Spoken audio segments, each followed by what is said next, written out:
right, here we go, another week.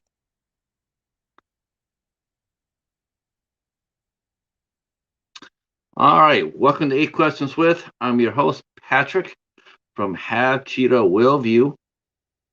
The cheetah will not be probably up here tonight. I know we got some turkey treats, so he's happy. Um, Welcome to another week of interviews. We got three very fun guests this week. Uh, we got Josh Mabie from uh, Rogue Origin Films will be here. Um, fantastic stuff. Fantastic stuff. Hey, Katie. Hopefully, you had a good day off. I have seen several of Josh Mabie's films. They're outstanding. I mentioned this when I interviewed Josh Hahn after he did Oddjob. Um, they're short films, but they're almost like pitch videos or pitch films. So like, this is what we want to do. This is what we can do. And like, they would come to investors or executive producers would come up and try to get them the money to make this movie. Uh, but they're not. They're self-contained. Though I wish they were. And we'll talk about that with Josh because several of his movies, while obviously the budget's not there, I think they could be there if they did it like fan movies. If they did it like fan movies and they got permission to do so, I think a lot of these movies would just be outstanding if they could get the rights. I know some studios are very, you know, Disney as far as what their properties can and can't do for fan films. You can't take like Pinocchio or Cinderella and have them become crime fighters or crooks or anything like that. They don't really like that. Um, it's but it's interesting because they do a lot of films, a little short action-packed scenes based on properties like Cowboy Bebop, Naruto, like I said, James Bond. There's some others, and they also do some original work. There's been a couple ones, including one with Mike Ferguson that came on um, that were outstanding as well. And you really wish that they could just expand the scenes to make it like maybe like instead of 5 minutes, maybe expand it to 20 minutes and do short films. But we'll talk to Josh about that because I think Rogue Origins has endless potential. They could do some seriously great things if they can. If the opportunity is there, they could be great. It's also a very good way to introduce young action heroes. People who are doing action films. Looking to get into the genre. Good, and it focuses on stuntmen. There's a lot of good stuntmen working that can also get noticed. Origins is doing a lot of good things, and I'm so happy that Josh Mabie is going to be here with us. Let's see. Tomorrow night, we will be talking to Brian John Laverty of Huntophobia. As a matter of fact, I'm looking at this now. I got to remember. I got to go sign up to Parapost after this show is over with. Um, so we have a special guest host with us, Kevin Kay from Tuber Chat. He'll be here with us tomorrow night, talking to Brian John about his ghost hunting and paranormal activities and investigations and whatnot. Kevin's actually been out with him twice, and so I'm sure Kevin will probably have some questions about that too.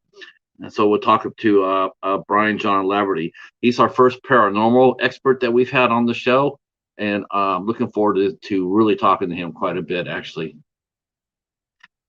Hey, John, How are you doing? Hopefully, you're doing much better today, sir. Hopefully, you're feeling much better. Glad you're here. Okay, on the 25th, while everybody's eating turkey here in America, since I don't do Thanksgiving anymore, I will be here doing a show with a Canadian, the Canadian author, Jennifer Sullivan. She is a published author. She does some editing as well. She also writes horror. So so that's gonna be a good show on Thanksgiving. Hopefully, you guys will come out and support that show. I know you guys' stomachs will probably be fat and sassy.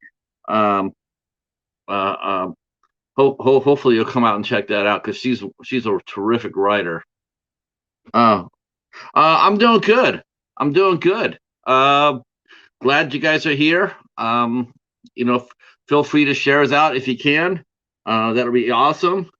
Um, And then after Jennifer Sullivan on the 25th, we have a double header on the 30th. Tuesday the 30th, we are doing a double header. We have director writer Tim Connery, whose new movie I talked about yesterday during the pop up, um, Death to Metal, is coming out on December 7th, and he'll be coming by on at 2 o'clock to talk about his movie with us. Um, that's gonna be a very interesting talk. I'm really looking forward to it, considering all that what happened yesterday. I've never been put in a position like that before to help a filmmaker with his film, and yeah, man, it felt pretty good. Glad. Hopefully, we're able to solve it and get it fixed. And so, because Death to Metal is a lot of fun. So Tim Connery will be here on the 30th at 2 o'clock. And then 8 o'clock, we'll be here with our good friend Marshall from Mellow Nomadic Adventures. So that's good. That's a good last week. That's a good last. We got some good shows coming up. I'm really happy about that. Um, yeah, that I had never done that before. Like I mentioned yesterday, it was just so weird because I had to break a rule to do it. Um, Most of the time when you get screeners, you get a you get a you'll get sent a website and a password. Most of the screeners are password protected, and you're asked not to release that. Like you can't share it out. They ask you not to do it. You can, but they know if you have, and that's how you could lose your connection. You could lose your spot. But I just felt, in the bigger scheme of things, that it's the filmmaker himself.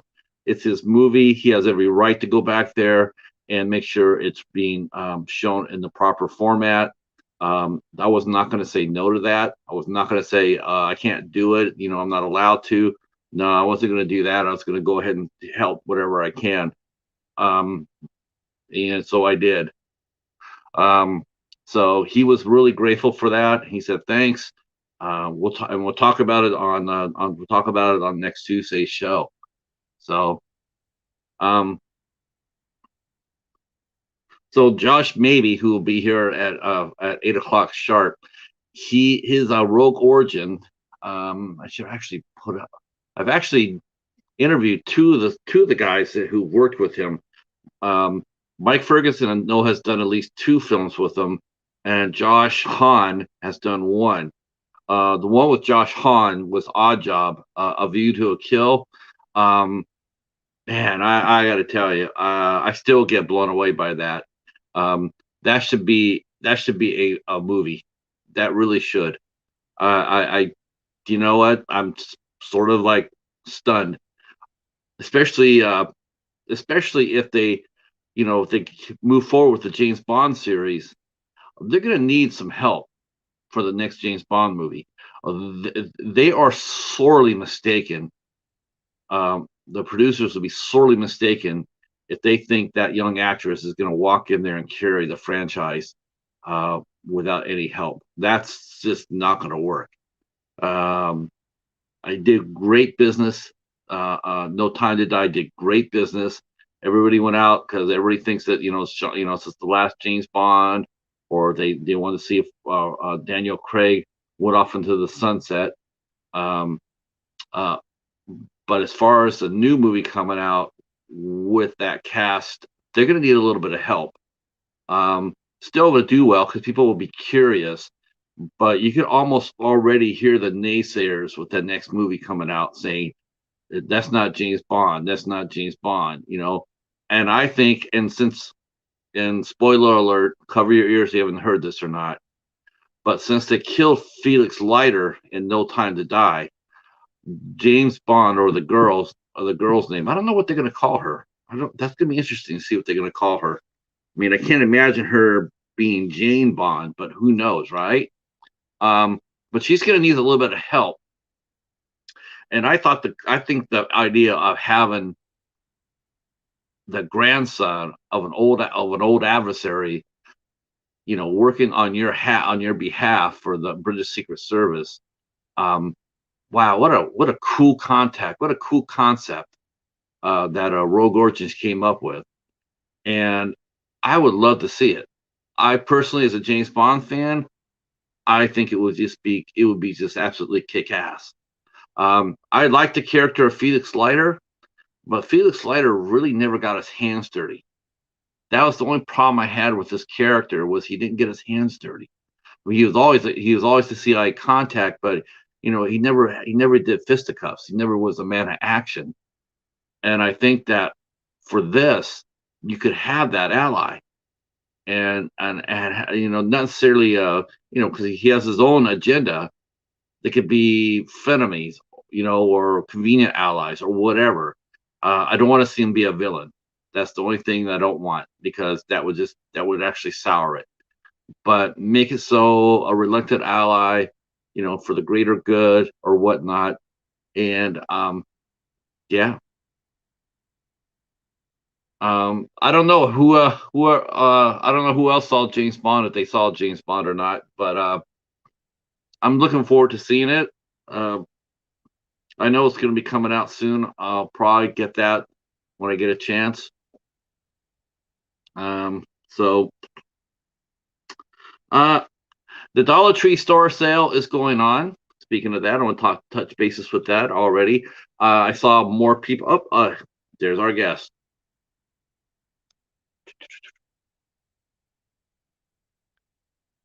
There he is. Josh. Hello, how are you? Good, good. I was just talking about some of the things I want to see happen for Rogue Origin. Oh, nice. Please, please tell me, what would you like to see happen on the channel? I want to see John Lee back in a movie. Oh, bad. Well, you're in luck, because we just shot something this weekend where with Mr. John Lee himself. That is so dope. You're kidding me. That is awesome. You know what? That damn Josh Hahn, he didn't even tell me. He kept it quiet. Oh my God. He knows how excited I was when I saw that, right? I was so hyped up for that. I'm like, that has to be a movie, Josh. That has to happen. And then he didn't even tell me you guys shot something new. Well, it came together pretty quickly. It was kind of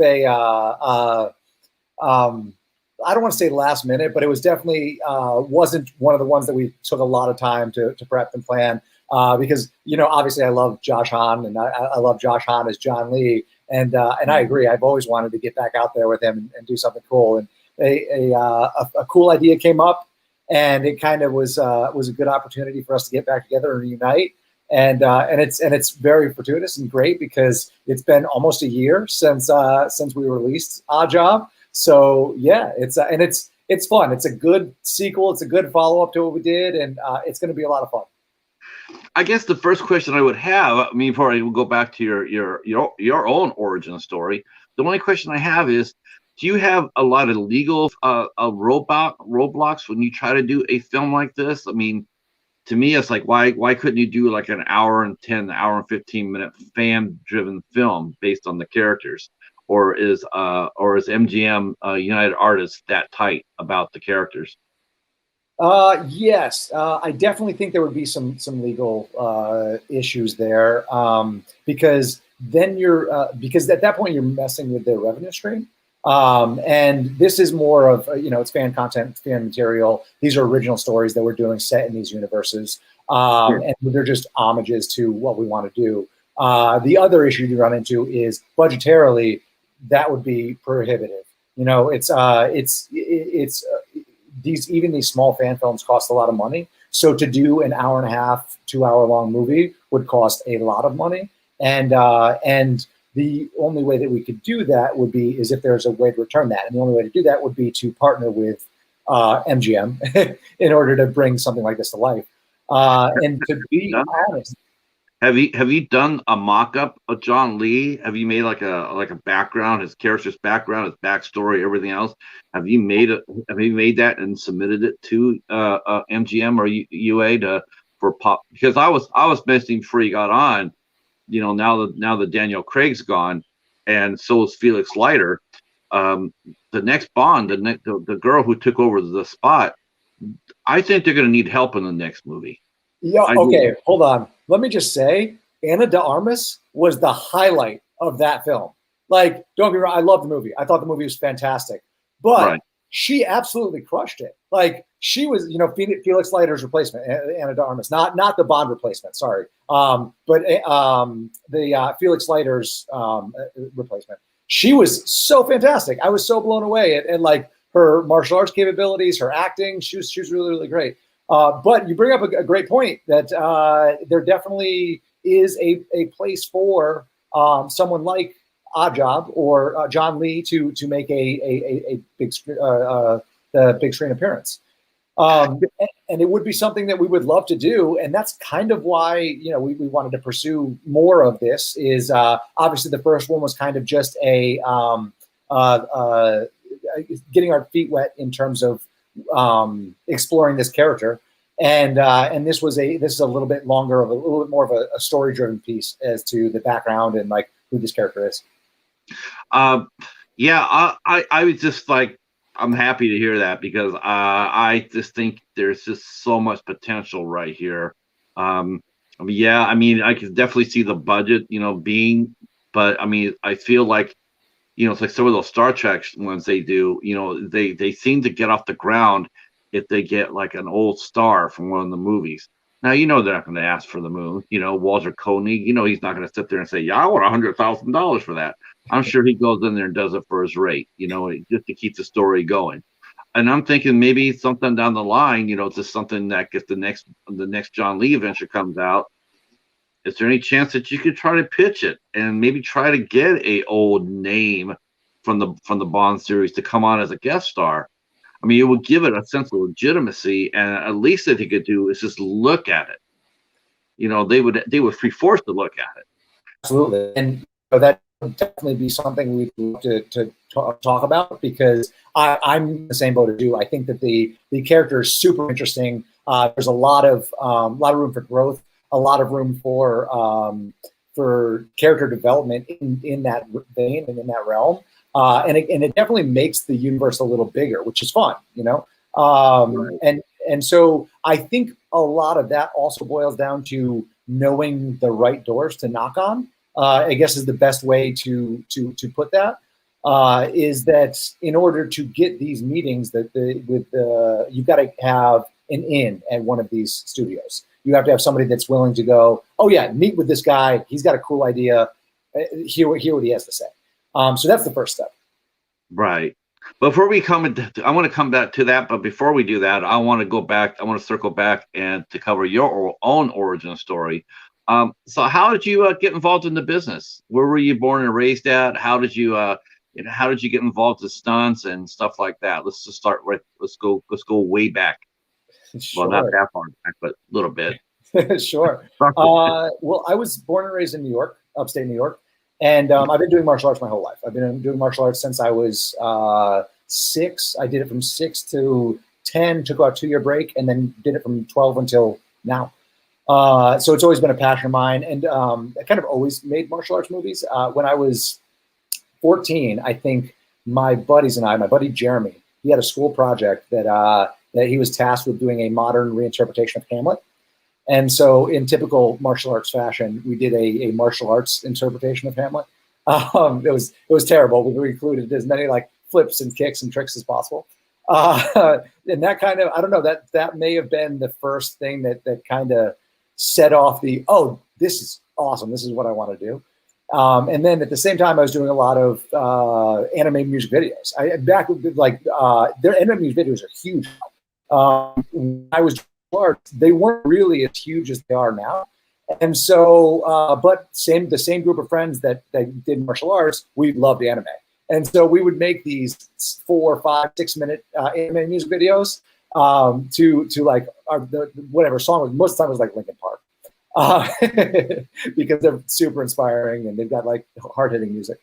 So we would do these anime music videos, and that kind of like cultivated my love of filmmaking and anime and martial arts. And and then I started competing. When I started competing, I think I was 17 or 18 when I started competing in NASCA and ISKA and some of the sport karate events. From there, I just continued to pursue the dual filmmaking and martial arts. When I moved out to Los Angeles, I moved out with a lot of debt, and I didn't really realize that stunts was a thing. I mean, that sounds very naive, but it's kind of like any aspect of filmmaking. It's like you don't really understand that that's somebody's job. You don't understand that's something you can do. Had I not known that, I would have jumped into it immediately because that's the passions. So I got into directing. I was directing music videos and commercials, and I did that for about 7 or 8 years before leaving that. I'd made a lot of friends in the stunt world, and they kind of opened up my eyes into this other thing.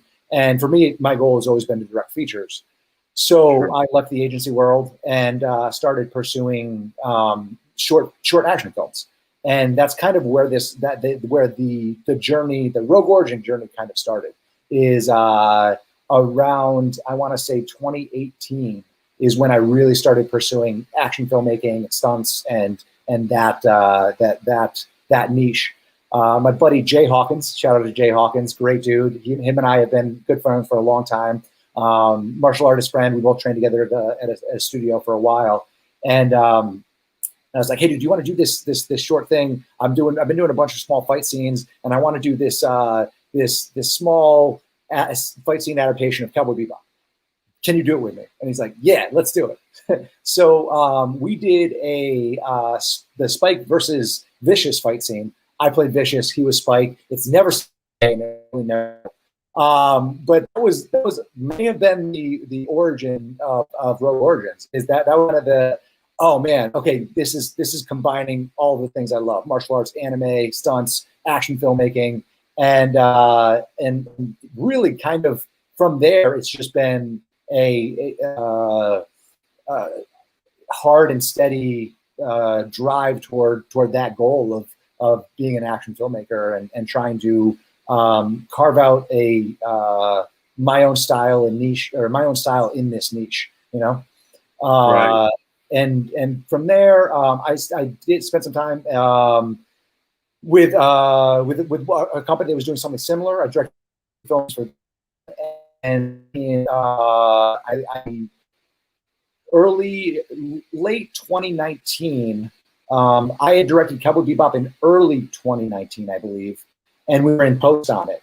And between that and stop me if you have any questions or if I'm just ranting. I don't know. I'll let you go. Around late 2019, I was directing this film called Tokyo Ghoul for Reanimate. And on that set, I met Christian Howard. And we kind of hit it off.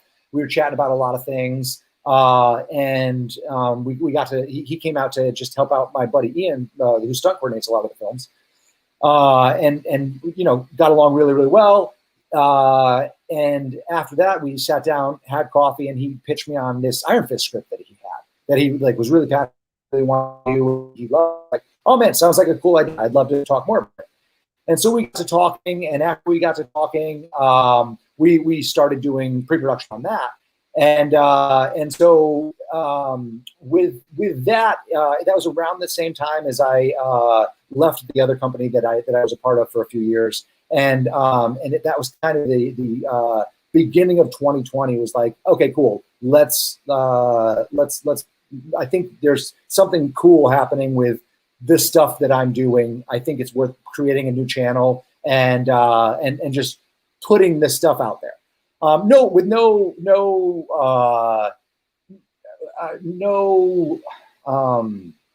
expectation or goals or really just to create. Fun. Yeah, exactly. And that's where it's always been, is this is what I love. This is what I do. I'm going to do it whether I get paid to or not. I love making movies. I love action films. You know, like I'm sure it'll come out in the throughout the course of this thing, but I'm the biggest action film nerd there is. Like, you know, I've probably seen it. If it's out there, I've probably seen it. And just again, with my deep love of martial arts, it's what I love doing. And so your newest film, Flashpoint, dropped today, and I love that movie. That movie is absolutely amazing. Dude, I agree, man. So that I kind of did a few weeks back on the channel. Hey, would you guys want to see our smaller tests, our less polished things, to see like where our style is going as a channel? And I use the colloquially R just because there's a lot of people that it takes to make these things. And that's what I consider the team, you know, is like, there are a lot of people who you see in recurring roles and I love everybody that's a part of this journey. I love all the martial arts. They're so talented. I'm surrounded by so many amazingly talented people, and I'm so thankful for them.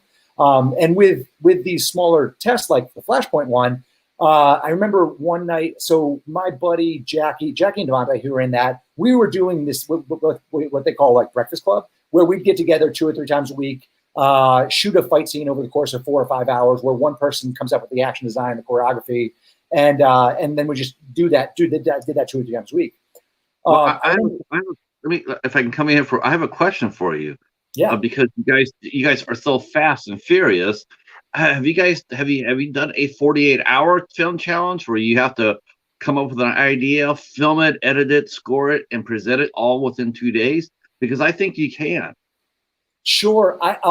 To be honest, that's kind of what all of these fight tests are. Right. Is we're turning them around within 48 hours anyway. It's for me, they're always just a way to. I'm a big advocate of the 10,000 hours theory of success and skill. And you've got to put in the hours in order to become proficient or good at anything.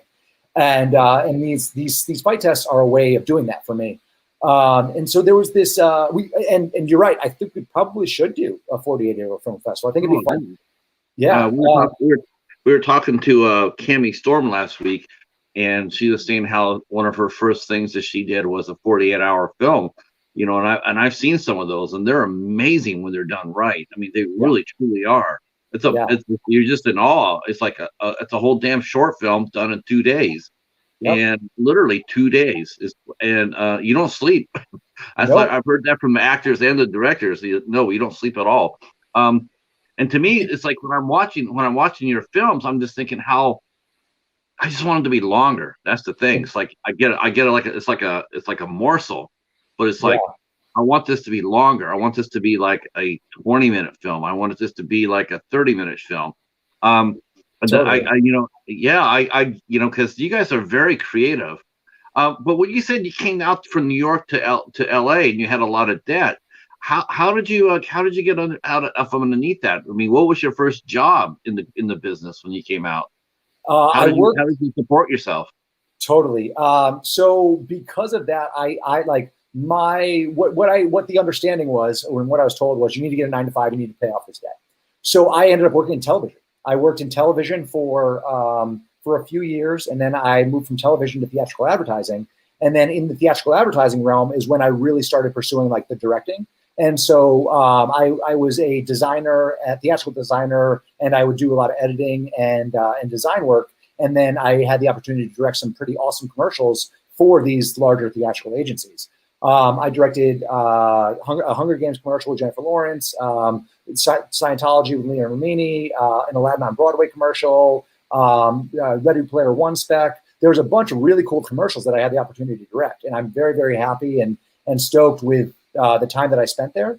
And that's how I paid off the debt. Is I pretty much had every penny that I made, I put it toward the debt that I had.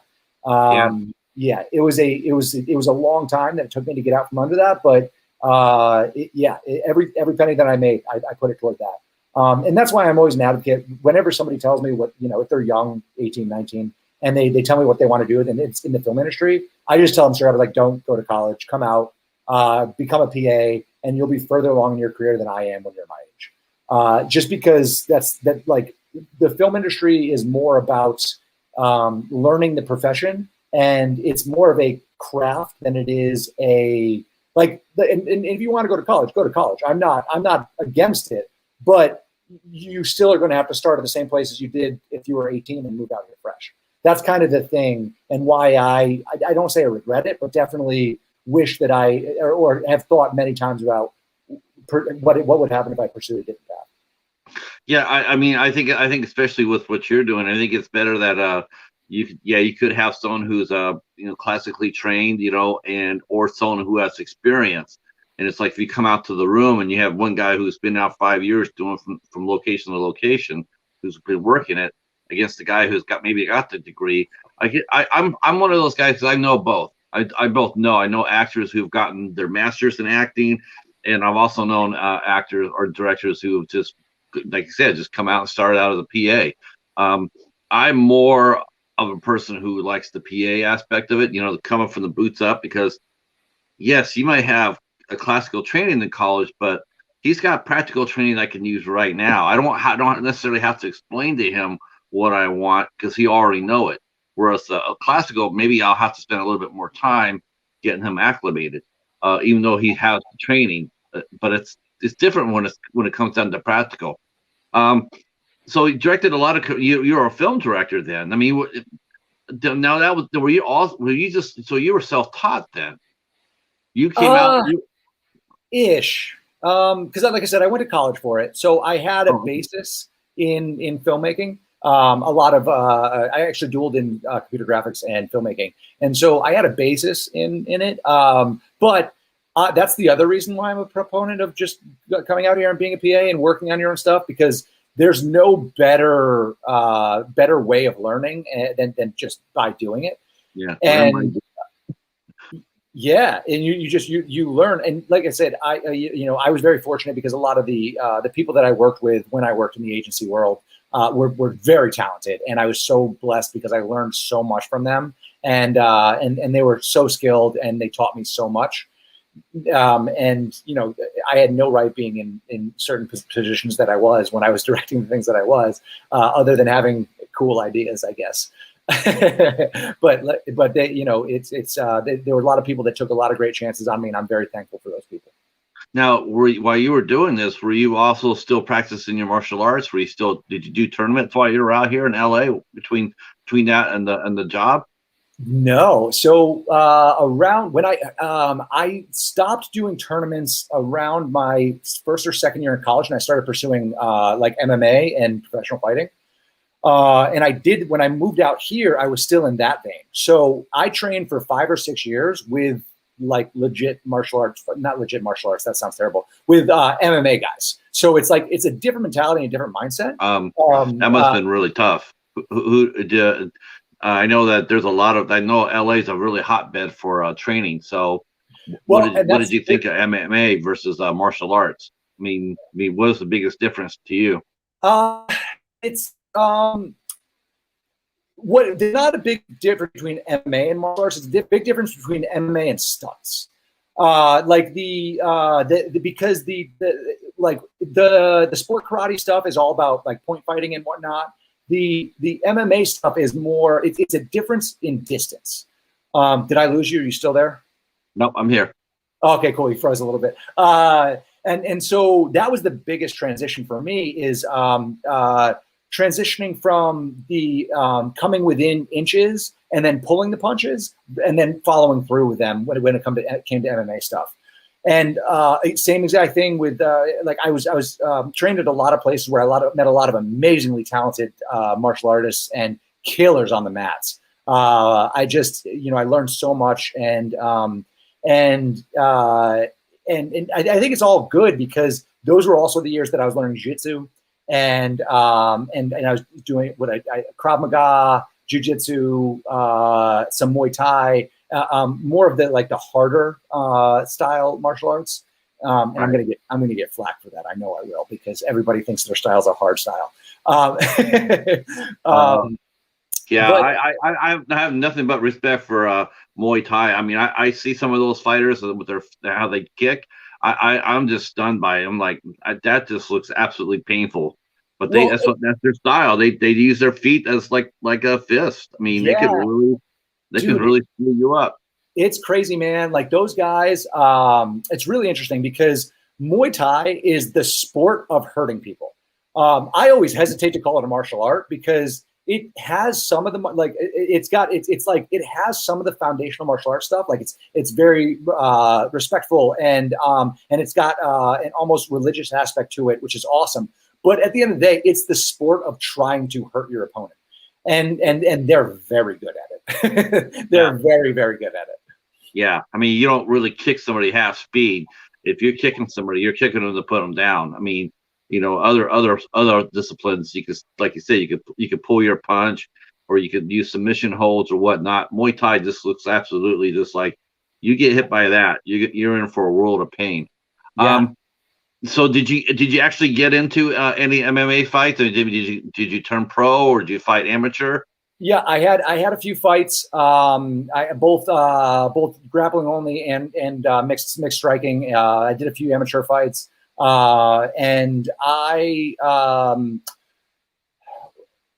it was one of those things where I loved it. I did, but was it my instructor? I think my instructor put it best. He's like, if you can do something else, do something. It's the same thing that I tell people about directing. Like people always tell me all the time they want to be directors. I'm like, listen, dude, if you can do something else, do that thing because you're going to be miserable for the rest of your life. Like I love what I do every single day of my life. I love directing. It's the only thing it's what I'm passionate about. It's what I love more than anything. But my instructor, I think he pulled me aside. He's like, listen, man, if you can do something else, do something else. Because it's not that I love martial arts any less. It's that I had this other pull toward filmmaking. That's been the pull for me for my entire life, and that's why action filmmaking is so gratifying for me. Is because I get to combine all of my passions into one thing. Mr. Bones was mentioning the movies that Tony Jaa was in. Tony Jaa, he's a Muay Thai fighter, right? Yes, he is. Yeah.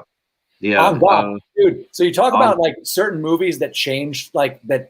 There are movies that come out every once in a while that everybody wants to be like that movie. So Ong Bak came out when I was training hard a lot, and I remember watching that with my buddy Alex, and we were watching that movie. We were like, dude, this is going to change everything because that Ong Bak was just, oh my god, what a movie, so good. Oh my gosh, that whole. Yeah, you can see the influence because that movie influenced martial arts all the way through. In fact, what we were talking about earlier about Flashpoint, you go back to that and you see Donnie Yen. That's what he's using. He's using MMA fights. It was Colin Chow, that last fight. That was not a martial arts fight. That was an MMA fight. Absolutely. And I thought that was a tremendous influence. To the traditional martial art movie. Yeah, and there are a few that come along every once in a while that do that. It kind of like redefine what the current trend is. It was Ong Bak, Flashpoint, The Raid, John Wick. These movies all kind of redefine the next 5 to 10 years of martial arts filmmaking. Everybody's like, I want that thing because it was so visceral and cool and different. Hey, Greg, how are you, sir? Thanks for coming in. We're talking to Josh Mabie. He is the owner-operator of Rogue Origins Films, and we are talking about action movies. I could definitely see what he's saying too. And you know what? I guess it would be almost detrimental, because you have passions for both. And I don't think you can serve two masters if you're going to do martial arts or MMA and something else. You have to be committed to the one or the other. You can't be half, because that's how people get hurt. Yeah. And so maybe your friend saw that and said, "Hey, Josh, I see you have fire here and here. I don't want you to, you're skilled. I mean, if you dedicated your entire career on MMA, you could do it.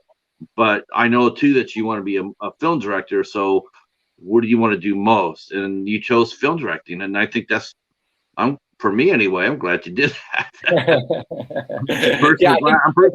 glad you did that. I think my mom's glad I did too. It saves the face. But no, he brings up a great point. That like especially when I was fighting, it was a different game. I was talking with my buddy Ian about this. He runs an MMA school here in LA, and Fight Science, if you guys want to check it out, great MMA school. And how much MMA has changed in the last 5 to 10 years. It used to be much more style oriented. Now everybody there's because of the prevalence of the internet and new techniques and evolving so quickly. A new technique will be out for a month, and then everybody will know what it is. And so back then, it was kind of, you had to be training all the time because of all of the how quickly it was evolving. Right. Well, you still, I know you still get your pulse in it. So I still know you still go to the gyms, you still see what's going on, because I'm sure you incorporate that into your filmmaking. I'm sure what we're seeing on screen is some of the stuff that you're seeing at the gym, right? Yeah, and that's something that I really try to, not so much at the gym, more so like we'll workshop stuff either in one of the breakfast clubs or in one of the test fights or something, where it's always trying to evolve what we're doing and come up with new creative choreography based upon stuff, because at the end of the day, it's fight choreography, and everybody's done a Kotegash or some sort of kick or whatever it is. It's been done before. It's very rare that you see something you're like, oh my god, I've never seen that before. So it's just finding new ways to combine those things and combine and really doing what MMA did for the stunt world / action world, combining all of these different things so you can see new and different things. Who was your first actor or a stunt person that you approached with as far as doing a Rogue origin film? I mean, you definitely have your fingers. It almost sounds like there's a line from a movie, Too Fast and Too Furious, where Paul Walker says, "This is Ted. She has his fingers in absolutely everything." And it sounds to me like you have the same thing. You have your fingers in everything, and directing, you got the stunt work, you got they got the short films going on. I mean, actors. I mean, a little bit of everything. So where did you get your first stunt person? Who was the first stunt person you met, and how did you get introduced into the world? Sure. Well, I'm going to say real quick, my buddy Dean Lim said this to me when I was a few years ago. He's a TV director, good friend of mine, very, very great dude. He said to be a good director, you need to know how to write, shoot, edit, direct, and produce. You need to know how to do all those 5 things very, very well in order to be a good director. And I took that to heart, and that's kind of why I've tried to become very good at, and I'm not saying I am, but I've tried my hardest to be very good at a lot of different things so that I can be at least knowledgeable about it. So when somebody's talking to me, I'm not ignorant and I make a bad decision. Right. But when it came to the first stunt, I mean, I want to say it was probably Jay. So I did this film in 2018. It's such a mixed thing because I also directed this commercial for The Contender. I got to go back. So my buddy Nick and I started doing fight tests in 2018 for a movie that I wanted to make. And him and I would get together and do a bunch of fight tests once a week or every 2 weeks. And he used to be a stuntman. So he might be the first stuntman that I worked with. And then the later part of 2018, I was approached 2017 is when we started doing that. And then late in 2017, my buddy Albert and his buddy Sean approached me about directing a film of theirs called Cities Under Fire, which came out in late 2018. And it was very John Wick inspired, very, very John Wick inspired. So I did that with them. And then around the same time I was working with them is when I started working with Reanime and started directing a lot of the films over there. When I did that that's when I met Yoshi. And so Yoshi, I don't know if you're Yoshi Sudarso, but he's very well known in the stunt world. He played, he was the Blue Ranger on Power Rangers. And that's kind of one of the besides Jay, those two kind of were my first foray into the stunt realm. And you kind of just it's a very small industry, and so through Yoshi, I met a few people, and then when I met Christian, I met a few people, and then yeah, it's kind of just you eventually meet a lot of people because it's all, like I said, it's all very, very small and yeah. I know a couple of stunt ladies. I know one lady named Crystal Martin, and I also know a young lady named Danielle Burgio. Okay. Those are the two I know. Very good. Yeah, yeah. I didn't really think about that, but it has to be sort of small because I don't know that many people are really volunteer to get themselves turned on fire and dive off of off a cliff. Dude, my girlfriend says this all the time. It's so funny, but she's like, you and your friends are the only people I know that literally on purpose throw yourselves at the ground. Like no one does that. And she, man, but at the same time, if you need a certain mentality, a certain type of, you need to be a certain, I hesitate to say crazy. You need to be a certain type of person to do stunts. I think we're all a little bit crazy, but like the good kind of crazy. I think there's a certain amount of daredevilness that it takes to do. Because I was always into that stuff. Like I rode dirt bikes when I was younger. I again used to fight both in sport karate and professional MMA. So it's like there's always that edge of like, it's fine. I'm going to be fine. So throwing myself on the ground, it's like it's not going to hurt worse than getting punched in the face. Right. Yeah, I think by doing that, it probably made you a better director too, right? I mean, you go through the stunts, you see what they're going through, what they're feeling, and it's easy to tell somebody to, like, I was listening to an executive producer talking to one of his directors. They were talking about getting the stunt person to do a stunt, and they go like, yeah, he did a great stunt, but if you really wanted to get him going, just walk up to him and say, is that all you got? You can't do anything better? And of course, the stuntman hears that and it's like, oh, I could do better. And then they're able to, they basically manipulate them into doing something even more crazier. Yeah. And I'm just thinking to myself, that just seems to me seems rather cruel. But at the same time, it's like, if you're doing it, like, that saying, I wouldn't ask you to do something I wouldn't do myself. You're able to say that. Yeah. A lot of directors wouldn't say that. You bring up a fantastic point. That's actually why I love performing. I love martial arts. I love stunts. I love performing on screen. It's really it's an exhilarating feeling.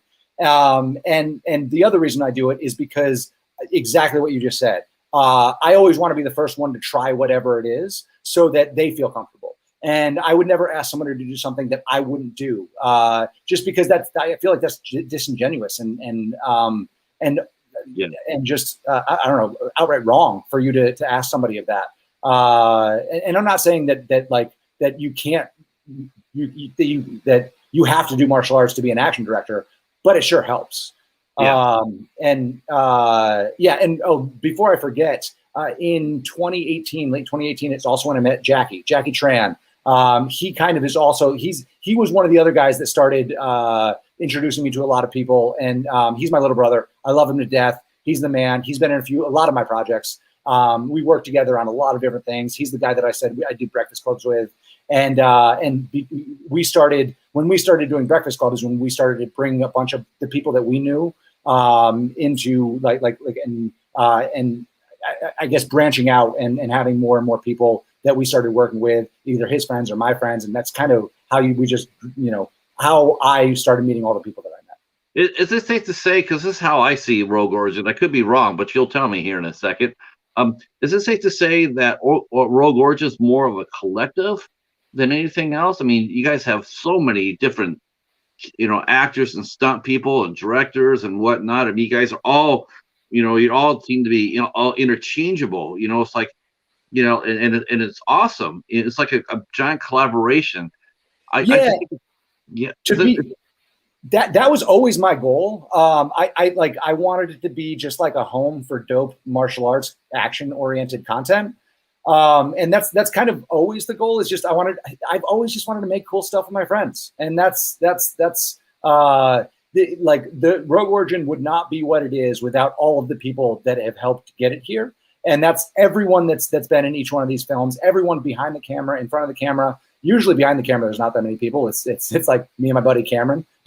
On the bigger projects, we'll have like a few other people, but the camera team's pretty small. But from color to sound, there's a bunch of people that it takes. It's not the smaller ones. It's just me. These fight tests, just me, and then a few things. It's just me. But no, yeah, it takes an entire team, and that's how I always wanted to view it, was as a collective. And people like Jackie, Devontae, Christian, Cameron, Josh Hahn, Justice, which Cowboy Bebop, we're working on Cowboy Bebop Part 2.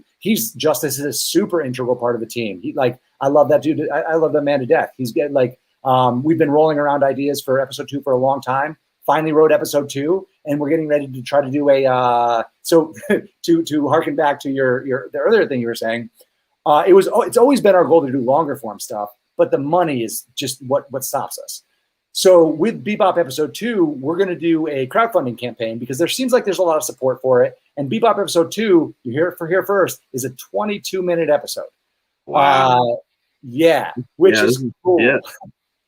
Wow. Now you have a dilemma now, Josh. I mean, you can have a dilemma because once you finish that, I mean, are you going to go festival with it, or are you going to go and just release it and let the fans see it and let them decide what to go with it? Because I would love to see it festivals. I'd love that because, that's where a lot of the money is at. A lot of the investors and whatnot. I mean, they're looking for something fresh and new.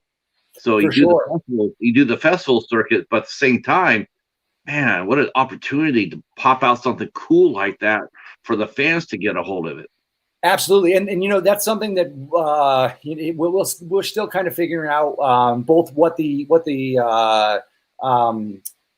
fundraising campaign will look like, and also what the perks will be. If we did do some sort of festival run, then we would definitely release it to all of the supporters of the campaign first and foremost before it even hits a festival, and then everybody else could see it later. So that's how we could potentially do something like that, which could be really cool. And it's very fun. It's Bebop episode 2 is very, very fun, and I can't wait to bring it to life.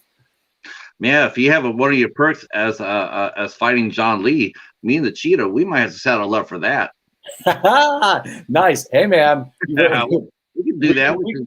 We'll be henchmen. We have to take on John Lee. I got me and the Cheetah, or he's somewhere around here. We'll take him up.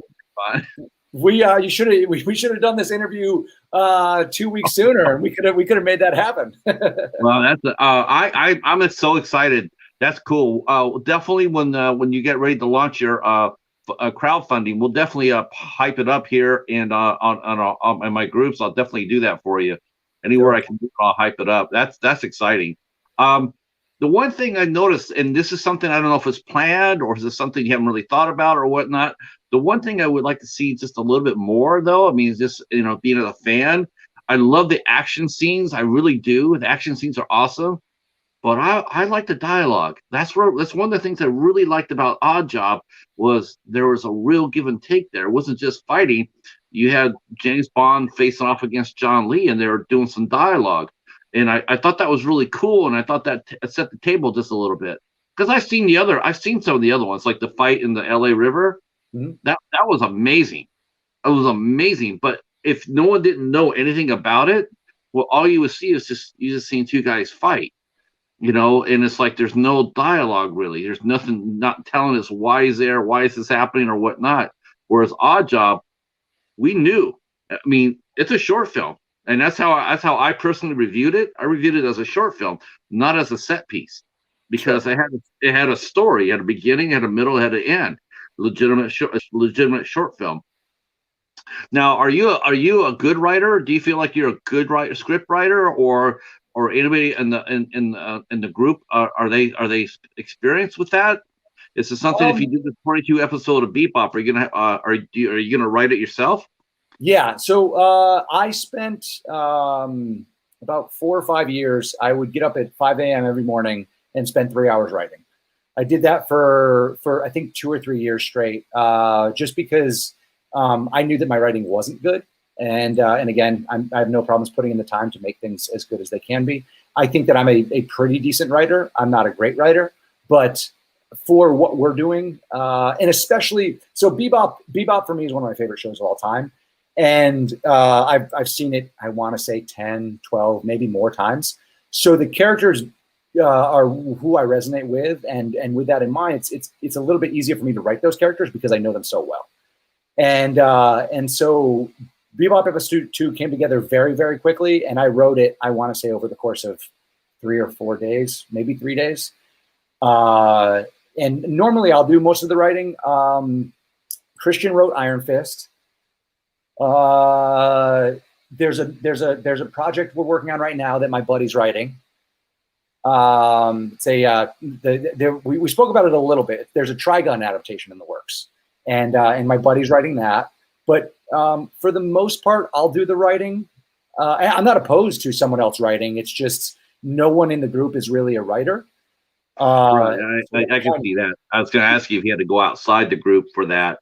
Stuntmen being, that's why they're stuntmen. I mean, no offense to them, but that's what they're there for. It's just like writers aren't very much stunt people either. Yeah. It's like you're doing one or the other. Because I think you have again, this is like the second time I'm saying this to you, but you have a golden opportunity here because, I just feel like I don't know how this would happen. I mean, you would definitely have to find somebody's representation or somewhere down the line. But if you could write a treatment of John Lee, or for Bebop, because the Cowboy Bebop movie that came out on Netflix got roasted, it got torched. Nobody liked it. It did get torched. It definitely got torched. Nobody liked it. And to me, it's like there's opportunity right there. Come in there, do your own take on it. 22 minutes. That's almost like both a short film and a pitch. Yeah, that was definitely the goal with Bebop. Is I would love the opportunity. We, Justice, myself, and there's Ryan Anson who helped out with some of the VFX on Iron Fist. That was actually the first time I met Ryan. He was like, we got to talking about the projects and stuff, and he's since become a very, very integral part of the team. He's also loves Bebop as much as I do, and so it was him, Justice, and I throwing around ideas for episode 3, and that's kind of the goal with this episode. With episode 2, I said episode 3, episode 2. That's kind of the goal with episode 2 is to make it a contained episode, so that, to your point, all of the shorts that have come out have kind of been very fight focused, and there's definitely story in each of them, but it's more secondary story. Bebop episode 2 is almost 90% story and 10% fighting. Yeah. With the goal of it being something that we can take to Tomorrow Studios or Netflix and be like, hey guys, we'd love to partner with you guys, and not even partner. We'd love to help in any way, shape, or form. You guys, they're incredibly talented people over there. Incredibly talented people, and I know that it can be hard, man. Dude, every single project's a struggle, every single one. So I can't imagine what it's like trying to coordinate all of these talented people's schedules, and then in the middle of that, you had the COVID, you had the pandemic. So it's because I think they shot 2 or 3 episodes. Then John Cho broke his ankle, and then then they went on hiatus until the end of COVID, and they picked it back up. So, dude, and again, I'm not, everybody can say what they want about it. It's just hard, man. Filmmaking's hard. But so that's you mentioned that, and I was going to bring that up. I was going to say, how do you do your filming? Are you, is it all under the wire as far as like getting licenses or permits or anything? Because like you were down in LA River, and I just know that couldn't have been easy. Did you have to get a permit to shoot down there? All of our locations are either locations that you don't need a permit, or we do permit whenever we need to. We try not to do anything illegally. Like Bebop, the rooftop of Bebop, Jet, Chris, who plays Jet in that was he was the apartment manager, and so we were able to chat with him about that. All of our projects are just hopelessly low budget, like pennies. I pretty much the only people that are being paid are the crew, because like the first AC, Cameron, as I mentioned, first AC / DP, sound whenever we have dialogue, and either gaffer, grip, or or a second AC. And so we'll shoot, like, there's some play like the LA River, or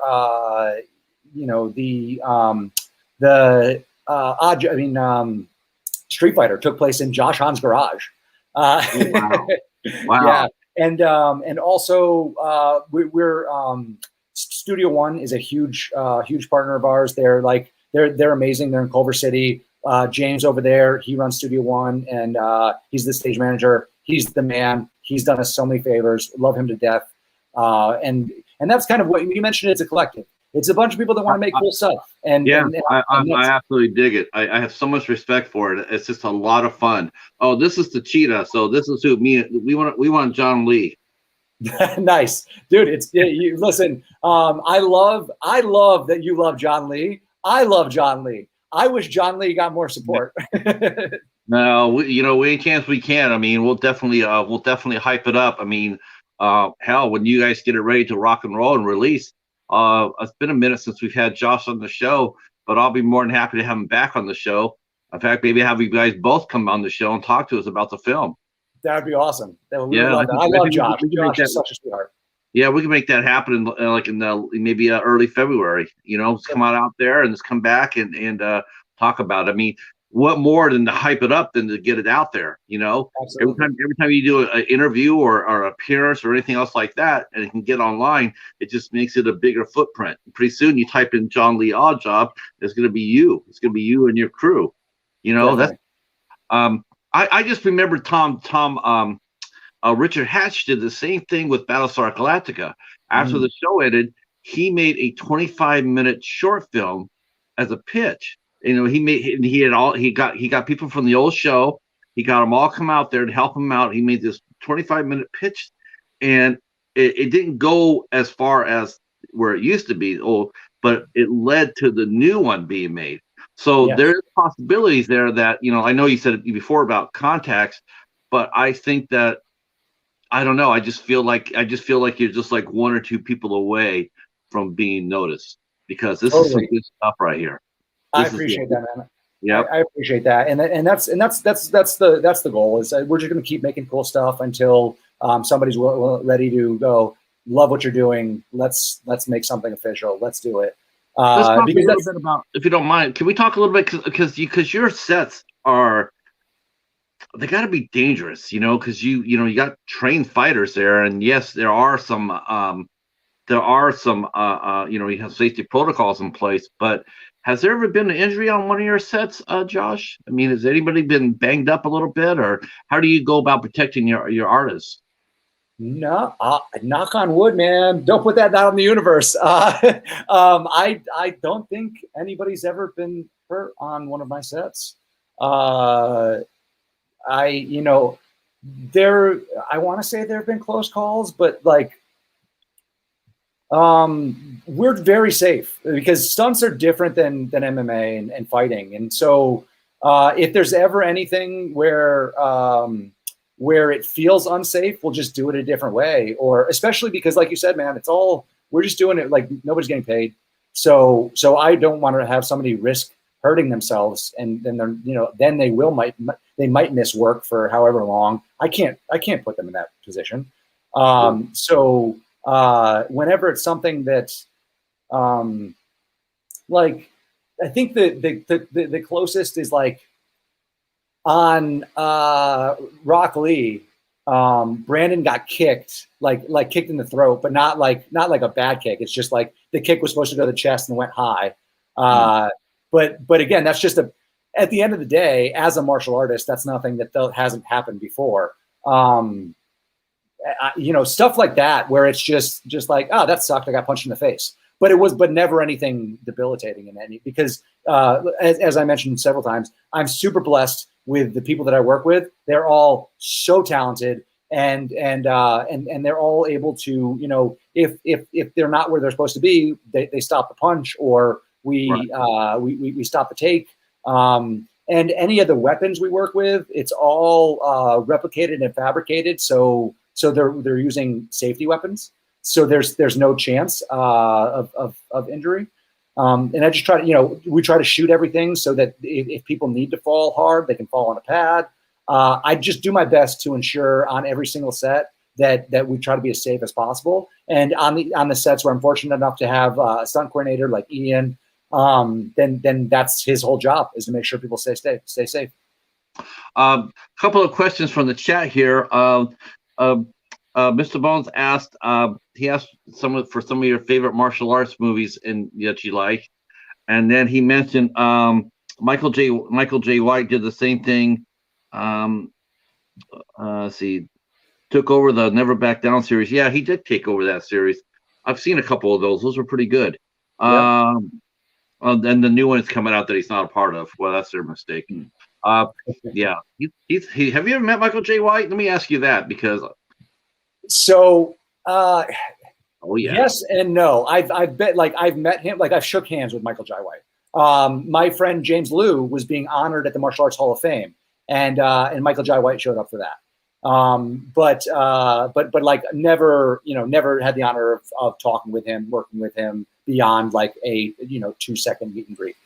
But like, that dude's a legend. I love that. Him and Scott Adkins. So the question was some of my favorite martial arts movies. One of my favorite, like some of the best martial arts ever put on film, I think. And I'll probably get flack for saying this. Undisputed 2, Michael J. White and Scott Adkins has some of the best action ever. That, like, J.J. Perry was coordinating and Lardnell was fight coordinating, Lardnell Stovall. And that movie, I remember seeing that movie. That was another movie that I remember seeing. I was like, this changes everything. Yeah. It was. The Undisputed series was crazy. Dude, it was so good, man. It was so good. And just seeing the what they were doing with, like, they were doing the cheat tricks and the spin kicks that are now so popular. And they did it, I think it was 2004. 2004, 2005. I don't remember exactly when, but that movie I remember watching. This is awesome. Those guys are amazing. I've watched quite a few of their movies. Yeah. I have to say this because I like James Liu as well. I like him very much. Yes, great guy. Just a sweetheart of a man. I love that guy. He was a complete badass in The Perfect Weapon. But he did a movie called Action Jackson, and Craig T. Nelson supposedly allegedly kicked his butt. I mean, in the movie, his character kicks his butt, and I'm going like, you know how long you would last in a real if the bell was ringing for real. It's sort of hard to stretch credibility when you see that and going like, there's just no way that this character would beat him at all. It's just. But I like James Liu. I like Scott Adkins. My favorite movie with Scott Adkins in it, my favorite fight with Scott Adkins was in Accident Man, where he fought Amy Johnston. Yes. Ripper. Yes. Oh, shit. Dude, that was just an amazing fight. Yeah, I love what Scott's doing. And I love Amy. Amy's so talented, man. She is so talented. I'm trying to get her on here. I would love to talk to Amy Johnston. But like you said, got to have connections. So I mean, but a set like that, I mean, do you use all fake blades for that? I mean, do you use real blades, or is that all just the sound of the blades added post-production? But in your case, are you using dull blades, or are you using gimmick blades?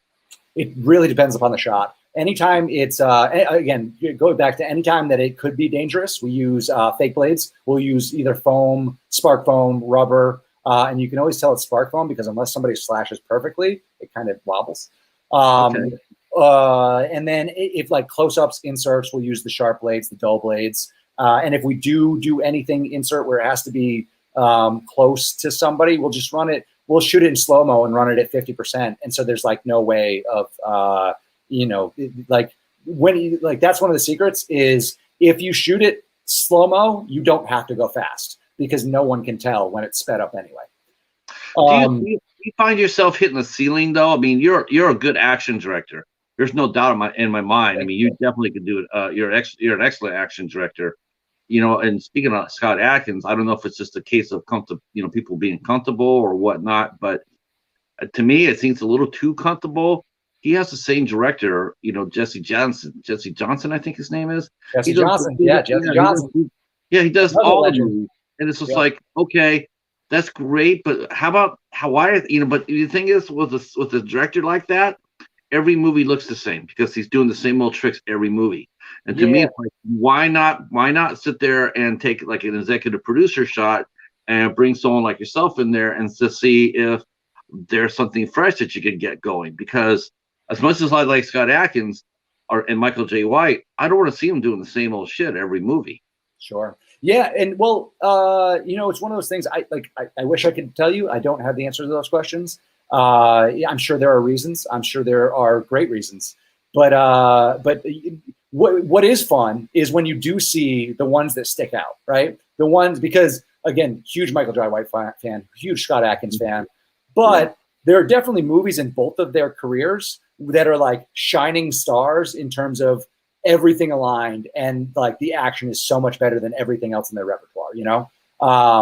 Like I said, Undisputed 2. A lot of the Undisputeds, like because Tim Mann was on Undisputed 3 and 4, I think.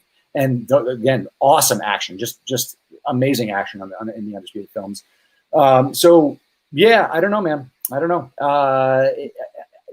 I mean, you with your actors and your films. I mean, because they're I guess it's a catch-22. Here you are, you're making these cool action pieces, and whatnot for your actors. I mean, do you feel like sometimes actors get typecast into that action role? I mean, is it hard absolutely. To break into that? Yeah, 1000%. So the buddy that I mentioned earlier, Jackie, and my other buddy Brandon, they're both insanely talented martial artists. So talented. Brandon Lee and Jackie Tran. Check them out if you haven't. They're both gems. Great guys. Love them to death. And Brandon and Jackie both, they want to be action actors. They want to have other things other than just action stuff. And so right. they're both very young, and they're taking the steps toward doing more acting pieces to try to break that mold, because you definitely do get typecast. I mean, how many action movies have you seen where the acting isn't the reason you watch the action movie, And so you don't want to be in that movie. You want to be in the movie where everything is a cohesive thing and it feels like a movie. And I'm not, it is what it is. Like, yeah. But all I'm saying is, yes, people definitely get typecast. I think some of the movies, like especially with Michael J. White recently, you sort of see the movies and the roles that he's getting. You sort of see the movies they're sort of like spiraling down a little bit. Like they're not as nearly as good as they used to be. I don't know what it is about. Like, I think that man could have been like the next Bruce Lee if he had been given the right opportunities. I love that dude, and I think he's so talented. And I don't know if it's the directing. I don't know what it is. I don't know if it's the stories, but I definitely think that because he was in Spawn, and he was good in Spawn. Yeah, I was just going to mention it. Spawn is one of my favorite superhero movies. It makes my top 10 list of any superhero movie. Yeah, Spawn and amazing. And like very good acting from Michael J. White in that. And so, yeah, man, I don't know. I hope that he does have an opportunity to shine. But then again, like, look at Jackie. Jackie tried to do something that wasn't martial arts focused, and it wasn't in The Foreigner, and it wasn't as successful as the martial arts stuff. And Jackie's a different beast altogether, because he's a fantastic actor, stuntman. He can do it all. But it was just an example. Do you find yourself? I mean, do you ever find yourself playing like counselor to some of your actors and stuntmen? Maybe they're going through a downtime or whatnot. Do they ever come to you? Because this is a little bit different from your regular movie, because you guys are all friends. Before, if you go to a job, it's a job. You go out there, you shoot, you move around, you shoot again, and everybody goes their own separate ways. But with Rogue Origins, you guys are all friends. And do you ever, like you mentioned, the Breakfast Club? But do they ever just come to you and say, "Hey, Josh, man, I just need to talk, man. I need to vent out"? And if they do, what do you do to help them out? That's a very interesting question, sir. I mean, I think that at the end of the day, the film industry is savage, and we all have those days that we all need to talk to somebody, and that's why I'm happy Rogue Origin is more of, like you said, a collective of friends, that because we can. I love everybody that's a part of the team, and I love being that close with everybody. I love the support. I love like, you know, if any of those guys needed anything, anybody needed anything, I'd be there in a heartbeat, because it's you know, friendship's the most important thing, man. And so you know, if somebody has an issue, then like any friend would, yeah, dude, a shoulder, like an ear, whatever you need, dude, whatever you need. And when it comes to, I don't say counseling's it's not counseling, it's more just, you know, like you said, being there, and being as supportive as possible, because the industry is hard, and it is brutal. And I've got my friends, dude, and they all take off eventually. They all blow up. But I had this one friend that was just grinding um, for a long time and wasn't making any progress. And now now I can't ever work with him because he's always booked on all of the biggest things. So you know, it just takes time, but everybody, you know, I hope that everybody gets there. And because again, everybody's so talented and they're so awesome at what they do. Yeah, that's the impression I got when I was talking to both, you know, Josh in his interview and watching your films. I got a sense of that, you know, you know, the collective and a family type, you know, ordeal. You know, the deal. You know, you guys are all working together long hours, and I know there was not that much money. I know people weren't necessarily getting paid. You know, it's not SAG after or anything like that. You guys are there just for the love of it, and it definitely comes through. And I just really appreciate that, and it's exciting. I mean, it's just so many places you could go with this. You mentioned doing the Iron Fist. How did you have you ever gotten a cease and desist letter from any of these franchises or companies? Knock on wood, no. I know that Marvel is definitely a little bit more litigious than most, but that was, you know, one of the things is that we always try to do things that are different and adapting things that haven't been seen before. And that was what we wanted to do with Iron Fist. Is we never, you know, obviously Marvel did their version in 2018, Danny Rand, and we don't talk about the first season. We don't talk about the first season. Sure, sure. Iron Fist season 1 does not exist. I know a lot of people that worked on it feel the same way. But yeah, and so, you know, Christian, when he did the script, he always like his goal was always to do Orson Randall, who's a little bit more of a Devil May Care, Han Solo type as well. So it was something different, and that's originally what piqued my interest, because I never want to compete with because the last thing I want is a comparison. You know, we did Cowboy Bebop 2 years ago before Netflix even announced they were working on a Cowboy Bebop live action. And so it's never meant to be a comparison. It's never meant to be. It's a compliment. Yeah, and we're always like you know, we talked about it a million times that we're doing it because we love it, and I'm hoping that these companies can see that, is that there's no ill intent, there's no ill will. We just love the properties and the characters, and we want to do them justice and pay them homage, and that's exactly what Iron Fist was as well. Is Orson Randall is such an awesome character. He's such a dope character with such an awesome backstory that after reading The Immortal Iron Fist, I fell in love with the character, and I was like, yeah, let's do this. This could be really, really cool. I actually grew up collecting the Heroes for Hire. Nice, very cool. Yeah, I collected all the. First it was Power Man with that Sweet Christmas, that yellow shirt and the chain, and then they put them up and made Heroes for Hire. I'm dating myself terribly, but that's where I was collecting. I was collecting way back when. So I loved it when they announced they're doing Iron Fist and Power Man, or Luke Cage. I was really excited. Yeah. Until I saw the first episode of Iron Fist, and then I was just it was so cringe. It's so cringy. It's just so badly written. My friend Charles is the same way. He grew up with it and he loves it. He loved Power Man and Iron Fist, and he was one of the EPs on Luke Cage actually, and yeah, he loved that. Loved the comic series. So what's next? I mean, and you got Cowboy Bebop in the books. You got Oddjob in the books. sir. So now will you be just go? Now you'll be working on post production for both projects, or do you have Yes, something we are. else? So right now we are working on post production. We shot a Kingdom Hearts adaptation actually, which is outside the realm. In typical Rogue Origin fashion, I always want to be pushing the boundaries and doing things that are unexpected, which is why I also wanted to do the fight tests. That are outside the comfort zone. Really, that allow us to push the choreography aspects when there's nothing attached and no like, oh, we've got 2 minutes to get the shot or we got to move on. And it's more just like, okay, let's get it right. And then Kingdom Hearts, which is a video game, Disney / Square Enix video game. There's a cool story there. It was a very cool story to be told. The story came to me a few years ago, and it's always stuck with me. And that's Stephen King once said that like he doesn't write ideas down; he just writes the ideas that stick with him. And this was an idea that just always stuck with me. And when I was talking to my girlfriend about it, she said, "You need to make that." And so in March we shot this, and I can proudly say it's got some insane action. It's got some it's like martial arts, but with crazy tricking and sword stuff, and yeah, it's very cool.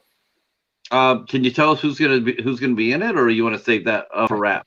I cannot because that spoils that part of the guys. We're hoping that our good friend Josh will get a spot though.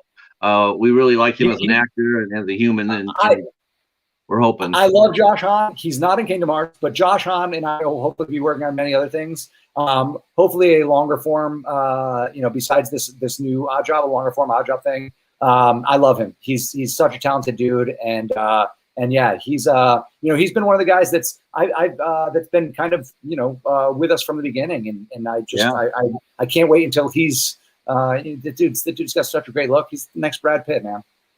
He really is. I mean, I think you did this too, but I'm not sure. Did you do the one where with Mike Ferguson? It was him and another guy faced off against one guy. They're out in the woods area, and you're using a lot of blade work, a lot of martial arts. And I'm not sure if it's a Rogue Origin film or not, but I know he shot it. It was out in the woods, and one guy fighting off two. No, I don't think that wasn't me. Obviously, I know Ferguson. I don't know if I've seen that. I'll have to see. But I thought it might actually been my very first exposure. But now that I've been talking to you, I can realize that I don't think it is. So now all your films are on your YouTube channel too, right? Because you do have a YouTube channel. Yes. And we can go. We'll put that in the description box along with your Instagram, so people can go over there and take a look at all the Rogue Origins, all their films. Now, do you have behind the scenes? Do you ever do behind? I know it's well, the digital camera is really a game changer for a collaborative effort like yours, isn't it? Yeah, so we do. I don't know if we're going to keep doing behind the scenes, but for every project that's on the channel thus far, we have a behind the scenes and an anatomy of the fight. And an anatomy of a fight is kind of where we break down what moves were used, why were they used, what styles influenced us, what we took from the original versus what we added of our own. And the behind the scenes is more of just a general behind the scenes. So it's definitely worth checking out. I'm a big fan of them. It's they're like some of them people like, some of them people don't. I don't know. It's have you directed every film, Josh? I have, yes. Has anybody come up to you and ask you to slide over and let them have a shot at directing a mini short film? Yes, it may or may not happen. There are two films that two people have approached me about that want to do that fit in the niche of what we're doing, and they want to direct. Whether they happen or not is still up in the air. I have, the only thing that I'll say is there's a very we have a very specific style, and as long as it falls under that style and under that umbrella, yeah, man. Like I said, it's a collective. I have no problems with somebody else taking the reins. Man, you're definitely one of the coolest guys I've talked to since doing this. Definitely. Very kind of you, sir. Very kind of you. No, I think you want definitely. I was really excited for this, and it's definitely paid off because this is awesome. I mean, you're very generous. I mean, that's the one thing that comes across is there. Josh Hahn mentioned that to me too. He says, He says Josh is one of the kindest and he's one of the most generous people you'll meet. And no, he wasn't. He wasn't bullshitting. You're definitely the real deal. Oh, I appreciate that, man. It's easy. It's easy when you're surrounded with as many talented, amazing people as I am, man. Well, Honestly. you know what? I mean, hopefully you'll get a chance to, it's like, how I mean, what do you do to what do you do to promote Rogue Origins? I mean, what do you do to get it out there?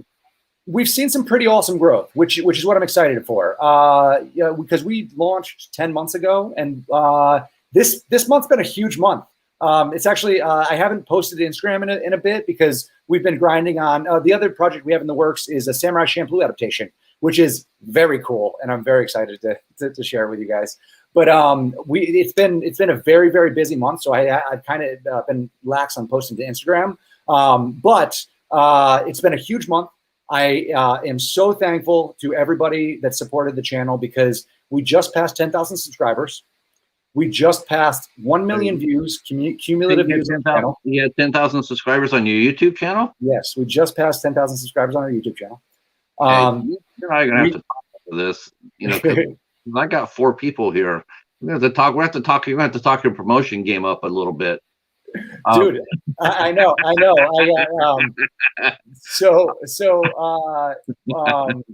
And then we just passed 1 million views on YouTube, cumulative views, which is amazing. So it's been a really, really cool month. And my hope is that if we just keep going and keep doing what we're doing, that it'll kind of grow itself. Obviously, when the time is right, there are some connections that the team can leverage and hopefully get us the shots to take us on to bigger and better things. You think someone would actually hire your whole collective to come in? Because I know that people say, don't some projects basically hire just like stunt groups to come in, stunt companies or whatnot to come in to handle the stunts, like a stunt coordinator or whatnot? I mean, totally. Don't they do that? I mean, because you want to work with someone you trust, and so it's not like, okay, I'm going to hire like 20 people from around the valley to come in and do the movie. I'm going to do a company. Have you guys been approached about coming on and doing a bigger project for somebody else? I have action directed a few things for bigger productions. I did a Snapchat show and a few short films as like an action director, stunt coordinator. But I think it's just but not by any bigger entities. I think it's just a matter of growth and time and doing the work. Obviously, if anybody in the chat feels otherwise, let me know what I'm doing wrong. I was actually going to ask you. I mean, what kind of feedback do you get from the fans? I mean, what's been your big what projects have you done that's gotten the biggest and best response? Dude, man, we've got the best fans in the world. I love the fans because that's so. We like you saw just released a Flashpoint style thing, and for me, the fight test I've always been kind of like. I don't know if I should release this because it's not as polished as the rest of the stuff on the channel. It's just like an iPhone and a couple guys. It's me and 2 guys and an iPhone, right? Some of the newer ones will use an A7S or whatever, but it was always just ways to try new ideas and keep exercising the muscle. And so I was always very cautious about sharing that, and because I didn't want people to be like, well, what is this? But I did a poll, and most people were super supportive, and upon releasing it, most people have been super, super supportive of it, and just like, we love the stuff you're doing, which has always been the goal and the hope that people come because they love what we're doing, not necessarily because they love Naruto, or they love Oddjob, or they love Cowboy Bebop. It's because we love Rogue Origin, and there are a few dedicated fans that just leave comments on every video and are just the best, man. I love our fans. They're great fans, man. Yeah, I was gonna say the phone should have nothing to do with it. I mean, Steven Soderbergh filmed a movie called Unsane on his phone. Yep. And there was another movie actually with John Cho in it. As a matter of fact, he did a movie called Missing that was filmed strictly on a phone. Yep. Those are the 2 that I know of. I'm sure there's probably more, but I know those 2 were filmed on a phone, and they turned out fine. Doesn't matter, doesn't matter what you use as long as it works. As long as you got a story and people willing to do it, right? Yep, that's it, man. And that's the other thing is everybody thinks they've got to have like the newest, greatest camera and this and that, and it's like, dude. But the digital camera is the game changer for you, though, right? I mean, Totally. every independent director I've talked to so far, and I mentioned the digital camera, they're like, "Thank God for digital camera, because we would not be able to do what we're doing without it." Because it cuts your costs down, just like you're able to do it. You're able to make a movie. Hey, Hobbs is here. Yeah. I tell you what, you got time for some questions. I'm going to open up the chat and let people ask you a few questions. All right, guys. I asked. Well, I guess we should go back to. Give me your 5 favorite martial arts movies, because Mr. Bones asked for that. So I'll ask you for your 5 favorites. Sorry, we got distracted there. 5 favorite martial arts movies. Okay, that's tough. It's hard because at the end of the day, I love so many martial arts movies, but I will give you 5 of the most influential for me. Okay. Okay. So, Fist of Legend with Jet Li, because I used to watch that every night before I go to bed when I was like 11 or 12 every night before I go to bed. Freaking amazing movie. Amazing. Oh my God, Fist of Legend is that's a crazy ass movie. Right. Yeah. Flashpoint, because like that movie made me go, oh, Donnie's the man. I mean, obviously Donnie's a legend. I was just sitting there. I was sitting there watching that final fight with Colin Chow, and I'm sitting there going like this, like, and you know, I was so amazed by how he adapted his style to fit in today's world.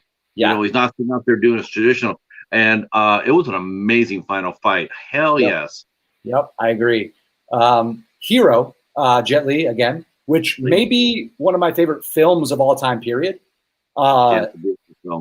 Because Donnie versus Jet, and like doesn't get much better than that.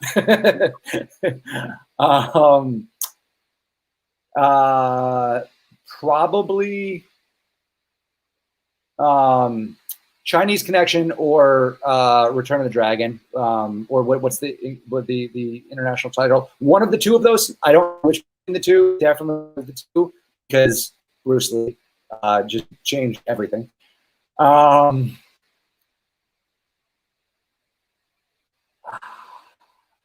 I want to say, dude, this is so hard, but probably The Raid.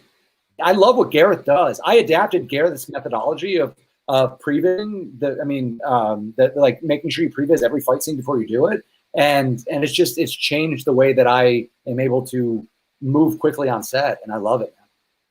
Yeah, I was gonna say, what's your favorite fight scenes? Like, you can watch a movie and you can watch a certain fight scene. I'm gonna do that one too, because I'm looking for one fight scene. I'm hoping I'm gonna hear it. But what's your favorite 5 fight scenes, one-on-one? Okay. I'll see if you get this. Let's go in reverse. I'll keep the same movies. That's fine. And I'm going to change it to The Raid 2. The knife fight scene at the end of The Raid 2, just a masterpiece. So cool.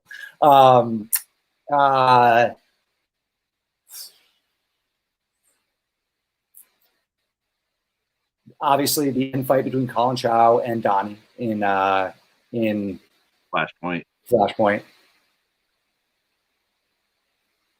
You know what? I'm going to say the end fight of SPL 2 with Max Zhang, Tony Jaa, and Wu Jing. Yep. Because my God, that's not the one I'm picking, but I like the way you're going with it. Dude, that fight was crazy. Dude, that fight was another one that just made me sit up and go, wait, what are these guys doing? This is amazing. And just because I love crisp technique, and that fight is just so full of crisp technique. And then, Donnie versus Jet in Hero, because gotta have one weapon fight in there. Right.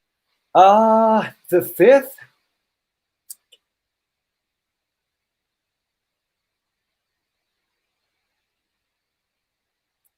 I don't know why, but I want to say Donnie versus Sammo in Ip Man. Oh yeah. Yeah, that was a great final fight. Or the Yeah, middle of the fight. Yeah, the middle where they're fighting on the on the lazy river. table, just because I'd never seen anything like. I was like, this is the coolest thing ever. I don't know. And again, you ask me tomorrow, and it'll probably change. But those are the five I'll give you right now. I was looking for the fight between Donnie Yen and Wu Jing in SPL 1 in the alleyway. Totally. And most people will probably say that one. I like it, and I think it's very good.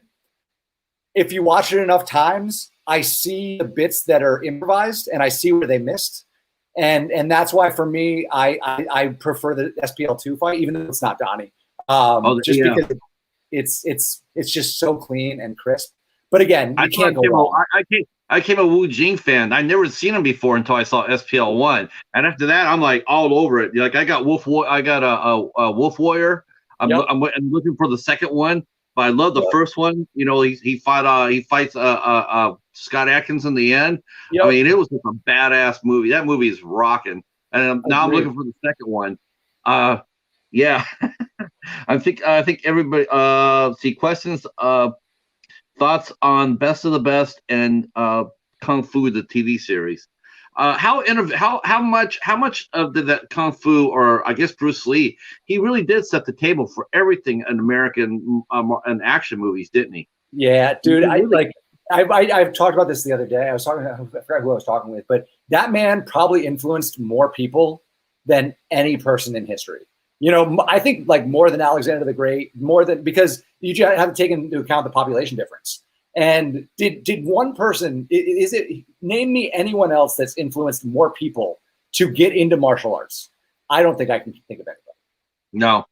No. Who are your is there any young faces that are coming up that either you work with yourself or have you seen in other films that make you stand out, make you like, wow, I really like to direct him in a movie, him or her in a movie?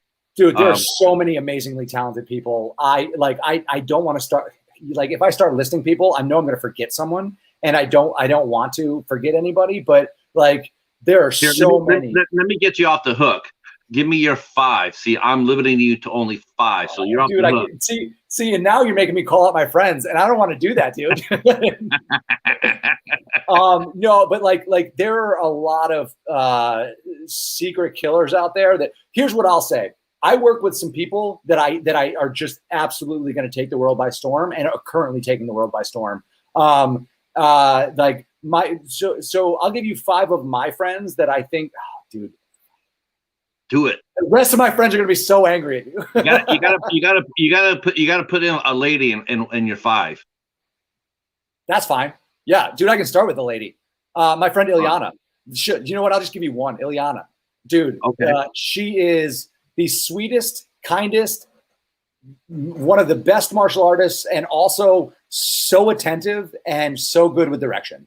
Ilyana Stunts is her Instagram. Check her out. She's going to be a legend. She's a rock star. I love her so much. If you want to see her live, check her out in Universal Studios. She's in the Waterworld show. She's great, but she's just a sweetheart. I love her, and she's gonna blow up. I love her.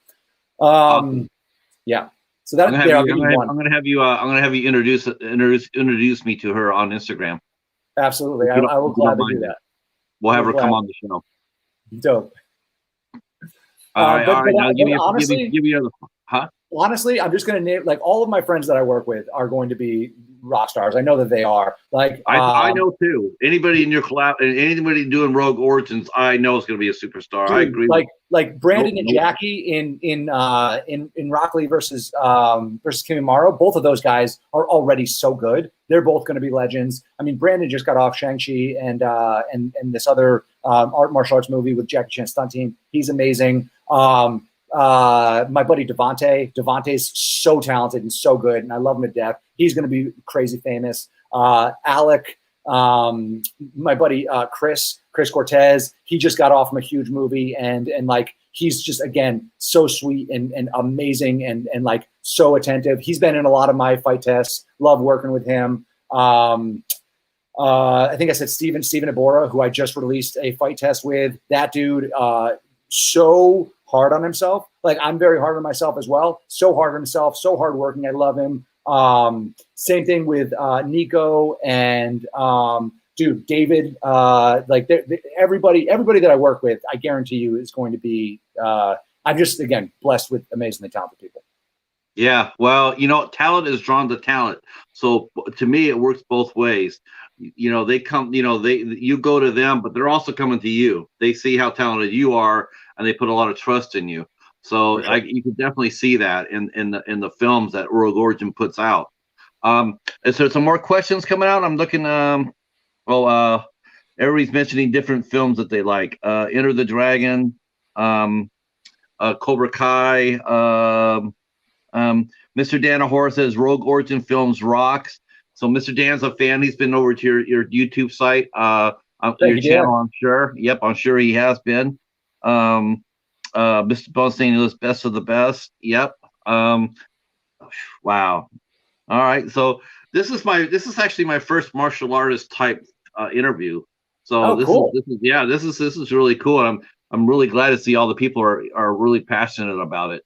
Good, because I want to talk to more. I want to talk to more folks like yourself because it's amazing. This is a lot of fun. You guys everybody got one last round of questions before I got to let our guests go. And that's why I love while they're getting a question together. That's why I love the community in martial arts is because everybody's so passionate and there's such a deep love for it. I mean, anybody that's done martial arts understands it. It's like you got to support it, man. It's great. It's great stress relief. It's great for your mental and physical well-being. It's great, man. Let's see. Yeah, I know Mr. Bones loved martial arts movies. Yeah, I know Mr. Bones. He's a yeah. I guess if I hadn't really known where this was gonna go, Mr. Bones, I would have had you up here with me. Next time for sure. Next time. Yeah. Anybody else? Well, you know what? We'll get people watching on the replay. If they have any questions for our guest Josh Mabie, you can drop them here on the comment section, and I'll pass them to you on the Instagram. I'm sure your channel with 10,000, you said. I'm sure you got tons of comments on there, so I'm sure just passed. It's been like I said, literally. I think it was yesterday. We finally, yeah. Yeah, congratulations, man. That's we're all tubers on here. Everybody here in the chat, we're all YouTubers. So we're all trying to grow our channels, trying to get our input. Yeah. And so we can appreciate the hard work and that you put in growing your channel. Dude, it's a grind, right? I mean, to all you YouTubers out there, trust me, I feel you. We did, I want to say, 2 years of just work before we even launched our first video. And then once the first video launched, we tried to do a video a week for about 7 months, and it was very, very hard work. Yeah, and it was I think it was 2021 launched. So in the middle of the pandemic was when we tried to get everything together, and it was super challenging. That would have been super hard. I mean, during the pandemic to actually make content because all your content is focused outside mostly, right? Dude, so, it was so hard. The secret is that's the only way we were able to do the Oddjob fight scene in an elevator is because we did it. I want to say in late July when things were still shut down, and things were still quiet. I think we had our second shoot in August. And then finally things started.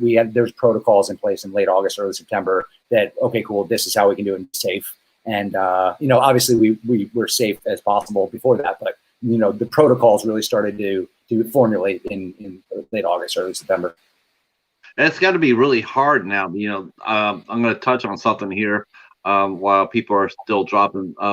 Hobbs, Josh likes MMA. He actually did some fighting. He actually trained and did some MMA, so he likes it. Yes, definitely. Sir.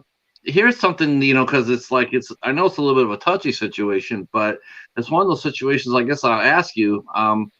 But how do you decide? Do you just trust the people you work with as far as them being vaccinated and doing wearing the mask mandate, or do you have some that are stubborn about it and I mean, because you guys are close quarters. This isn't like, you're over here and you're over here yelling at each other. I mean, you guys are up close and personal. I mean, you're right there, Yeah. and Well, it could be you can get sick off that. for sure. What I can tell you is that we all love working and wanted to go back to work, and I've never had a problem with somebody wearing a mask on my set. Because especially during the beginning, it's like, also we were getting tested frequently to ensure safety protocols were followed, but also we only had one incident where it was a scare, because one of the people came in contact with somebody who came in contact with somebody. Fortunately, nobody ended up that person ended up testing negative, and it was just a scare. But like, that was a situation where, and like I said, every set that I have, even to this day, whether you're vaccinated or not, you're fully masked for 12 hours. And when we eat lunch, you're 6 to 8 feet apart. We follow the rules. That's because, again, we all want to work and we all want to be working, regardless of your belief or regardless of how you feel about the situation. We just want to make cool shit. And again, that's that. So if we want to make cool shit and the rule is we have to wear a mask, the crew has to wear a mask, we all wear masks. And everybody, I'm very fortunate because everybody they work with is working individuals. So it's not even really a talking point. We just do it. All right, that's on that, and that's a good way to end it on a positive note. We're looking forward to Cowboy Bebop Part 2, and we're also looking for the second installment of Oddjob. I will run the Oddjob video, the connection down. Well, you got that on your channel, so I'll just put that over on your channel. You guys can go over there and check that out. I'll also put down the interview that I did with Josh Hahn and Mike Ferguson. I'll make them separate and put them down on the page as well, so you can meet those two gentlemen in case you haven't. And we'll do this again. We're going to be doing this again early next year for sure. Sounds great, man. This is an awesome time. Thank you so much, Josh. Thank you guys so much. I appreciate it. Thank you for having me. You've been awesome, and this has been great, man. I really appreciate it. All right. Stay right where you're at. All right. Tomorrow night, we are going. This is different from us. Most of the time, we do strictly all actors and producers and all that. I mean, you are that, but you're also more. And tomorrow we're doing we have a paranormal expert coming in. Oh, very cool. That'll be a first for us, too. Nice. So Brian John Laverty will be here with us tomorrow night. So special guest host Kevin K from Tuber Chat. He'll be here along with us. And then on Thanksgiving Day, I'll be here. I mean, the Cheetah, we don't do Thanksgiving. So we will be here talking to Canadian writer Jennifer Sullivan. And this Sunday, we're doing A24 night on the midnight hour. And we're doing ISC Midnight Nights with Cold in July. We got a lot of stuff. All right, that's it for us. We'll talk at you soon. Until the next one. Peace. Stay right where you're at, Josh.